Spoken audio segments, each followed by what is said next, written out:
Well, welcome Eventing Nation to the Kentucky Horse Park, more like the Kentucky Car Park.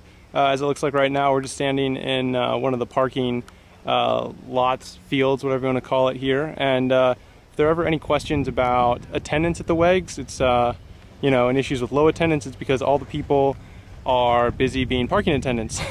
When you show up here in the morning, there's like a line of 40 people with kind of signaling flashlights telling you where to park, and it's kind of a really, they did it very efficiently, but it kind of makes you feel like a jumbo jet or something getting waved in by so many people. So we're going to kind of each day, if I have time, to break out the video camera and give everybody just a look at different parts of the horse park.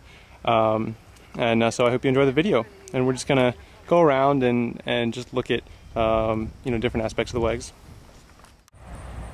I'm up by the jog here for the eventers. You can kind of see in the foreground the flowers that were used, and that's the track where the riders jogged for the first horse inspection. In the distance you can see the main arena where there's dressage going on right now, and in the infield you can see little clumps of riders as they're walking their course. And one noticeable thing that you can see is that the galloping track is green and the non-galloping track is not green.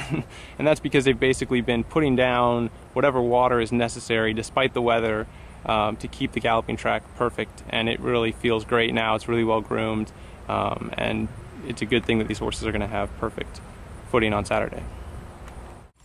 This is the first field in the cross-country course, and it's probably the field that's considered kind of the back field. There's the new indoor over there, and as you can see over there, that's where the start and finish are for the cross country. So it's not in its traditional place up by kind of the first water jump or where the old Lexington Bank was. It's down here in this back field with the barns kind of right over here. So for those of you who know the horse park, that kind of gives you a good idea.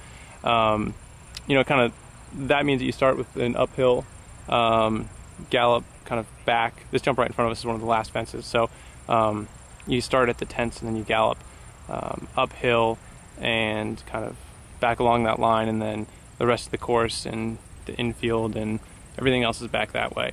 So just kind of give you a feel for where the horses are going to be starting and finishing. And that jump right there is fence number 28, and behind it, that's the brand new indoor that they made for the reining and the vaulting. One interesting thing about that is when the reining is done this week, they're going to actually take all of the reining footing out and put new footing in for the vaulting. So eventing always gets a bad rap for taking a lot of infrastructure to support, but I guess the other sports have their own nuances where, can you imagine taking all the footing out of an indoor arena and then putting brand new stuff in? So we all have our stuff that we need to do our horse sports.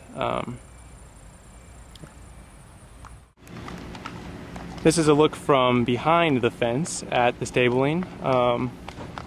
You can see that the horses are staying in the very same stalls that you stay in if you've stayed at the Kentucky Horse Park. That's barn 15 right there. And so if you stay in the middle of barn 15 in one of those stalls, if my camera would stop focusing on the fence, sorry,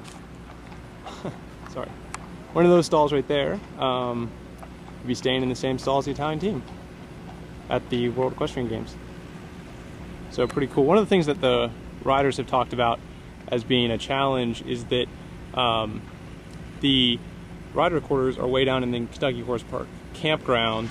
They're in like little FEMA trailers, but the riders are really happy with them. There's like free beer from 7 to 10. There's no complaints about the housing, but it is just kind of far away from the barns, and then I guess the food is all the way down that way. So things are kind of spread out here, but everybody seems to feel like, at least for the accommodations and the logistics, that it's going really well in terms of other international competitions that people have been to. I'm standing in the back polo field by the campground at the horse park. This is the endurance stadium, which is used for the endurance competition, and we're back here by the quarry, and you can see in the very far field over there, there's some combined drivers practicing.